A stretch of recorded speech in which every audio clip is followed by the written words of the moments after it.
السلام انہوں نے یہ پوچھا ہے کہ آغا اگر کسی شخص پر غسل مس میت واجب ہو جائے اور نماز واجب کا وقت مثال کے طور پر ظہرین کا وقت داخل ہو جائے تو اگر غسل کیے بغیر اگر نماز پڑھیں گے تو نماز واجب ادا ہو جائے گی یا نہیں؟ اور دوسرا انہوں نے سوال یہ پوچھا ہے کہ آغا اگر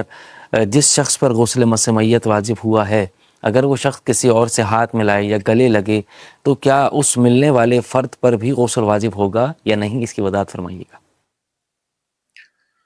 جی، پہلے میں دوسرے سوال کا جواب عرض کروں۔ یہ بہت پوچھا جاتا ہے، غسل مس میت صرف اس آدمی پر واجب ہوتا ہے جس کا ڈائریکٹ میت کے بدن کو ہاتھ لگے، اس کے مر کے ٹھنڈے ہونے کے بعد اور اس کو غسل دیے جانے سے پہلے ڈائریکٹ جس کا ہاتھ لگے اس پر غسل واجب ہوتا ہے۔ ڈائریکٹ ہاتھ لگے، دستانے پہنے ہوئے ہوں پھر نہیں ہوتا، میت کو کپڑوں سمیت ہاتھ لگائیں تو بھی جو ہے نا وہ نہیں ہوتا۔ اور جہاں تک سوال کے پہلے حصے کا تعلق ہے، غسل مس میت کے بغیر جو ہے نا وہ نماز نہیں ہوتی۔ جی جی آغا صاحب بہت شکریہ۔ اگلے سوال کی جانب بڑھتے ہیں، اور رشتے کے متعلق سوال ہمارے پاس کشمیر سے سوال کرنے والی خاتون نے سوال پوچھا ہے کہ آغا صاحب اگر والدین زبردستی اپنی مرضی سے کہیں پر رشتہ کروا دیں جہاں پر ہم شادی کرنے کے لیے راضی نہ ہوں تو آغا صاحب کیا ہماری رضامندی کے علاوہ ماں باپ کو یہ حق ہے کہ وہ ہمارا رشتہ کسی بھی فرد کے ساتھ کروا دیں اور ہم اس پہ راضی اور خوشی شادی کر لیں، جبکہ والدین ہمارے انکار سے شدید ناراض بھی ہو رہے ہیں کہ تم ہماری بات نہیں مانتی؟ اس کی وضاحت فرمائیے گا۔ دیکھیں جی، والدین نکاح میں لڑکا لڑکی کی رضامندی اور لڑکی اگر کنواری ہے تو باپ یا دادا کی رضامندی یہ ضروری ہے، اس کے بغیر نکاح نہیں ہوتا۔ تو یہ کہ اور رضامندی کا مطلب یہ ہے کہ یعنی دل سے لڑکا راضی ہو، مثلا یہ کہ فلان لڑکی سے جو ہے نا وہ نکاح پر، اسی طرح لڑکی بھی دل سے راضی ہو۔ باپ راضی نہیں ہے یا بیٹی راضی نہیں ہے یا بیٹا راضی نہیں ہے تو وہ زبردستی نکاح نہیں ہوتا۔ جی آغا صاحب بہت شکریہ۔ اگلا سوال ہمارے پاس ایک ڈاکٹر صاحبہ ہیں، انہوں نے پوچھا ہے، بعد السلام یہ پوچھا ہے انہوں نے کہ آغا صاحب میں ہاسپٹل میں ہوتی ہوں اور میں ایمرجنسی میں ہوتی ہوں بچوں کی، تو اکثر ایسا جی ہوتا ہے کہ وہاں پر ایسے کیسز آتے ہیں کہ جو ایکسپائر ہو جاتے ہیں، بچے آنے کے بعد کسی بھی مرض میں مبتلا ہوتے ہیں یا پھر کسی بھی سلسلے میں آتے ہیں، اکثر ایسا ہوتا ہے کہ ان کا انتقال ہو جاتا ہے، اور پھر ہماری ڈیوٹی یہ ہے کہ ہم ان مردار بچوں کو کفن بھی دیتے ہیں، کفن پہناتے ہیں اور پھر ان کو باقاعدہ ان کی فیملیز کے حوالے کیا جاتا ہے۔ اکثر ایسا ہوتا ہے کہ بچے نابالغ ہوتے ہیں، اب نابالغ بچوں کی ڈیڈ باڈی کو چھونے سے غسل مس میت واجب ہوتا ہے یا نہیں؟ اور اکثر ایسا ہوتا ہے کہ میں اپنے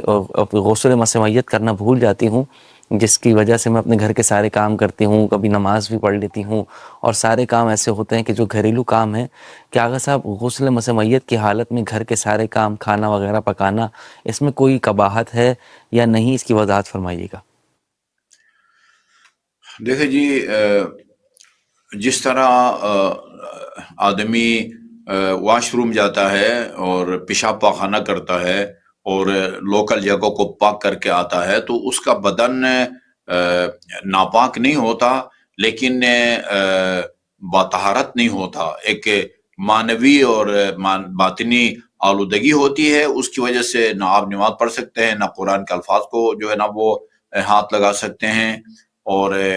یہ جس کے ذمہ غسل مس میت ہے، یہ بندہ میت کو ہاتھ لگانے کے نتیجے میں ناپاک نہیں ہو جاتا، ایک معنوی آلودگی ہو جاتی ہے، اس کے بغیر نماز نہیں پڑھ سکتا۔ لیکن فرض کیجئے میت کو ہاتھ لگایا تھا تو اس کا ہاتھ جو ہے نا وہ ناپاک ہو گیا تھا، تو وہ اپنا ہاتھ وغیرہ وہ پاک کر لے، اس کے بعد وہ کھانا وغیرہ بھی جو ہے نا وہ پکا۔ جس طرح ایک خاتون ہے، ماہواری کے دن ہے، اس کے ماہواری کے دن ہے، وہ ایک معنوی آلودگی ہے، اس کے ہاتھ جو ہے نا وہ ظاہری پاک ہیں تو وہ کھانا بھی پکا سکتی ہے، آٹا بھی گوندھ سکتی ہے، سب کچھ کر سکتی ہے، تو یہ نماز نہیں پڑھ سکتا۔ باقی ظاہری کوئی آلودگی نہ لگی ہوئی ہو تو لوگوں سے ہاتھ بھی ملا سکتا ہے، گیلے، اور کھانا وغیرہ بھی خاتون جو ہے نا پکا سکتی ہے۔ باقی یہ ہے کہ اس میں عمر، بچہ جو ہے عمر کے کسی بھی حصے میں ہے، ابھی تازہ پیدا ہوا ہے اور وہ فوت ہو گیا ہے، اس کو ہاتھ لگانے کے نتیجے میں غسل مسمیت واجب ہو جاتا ہے، اور صرف جو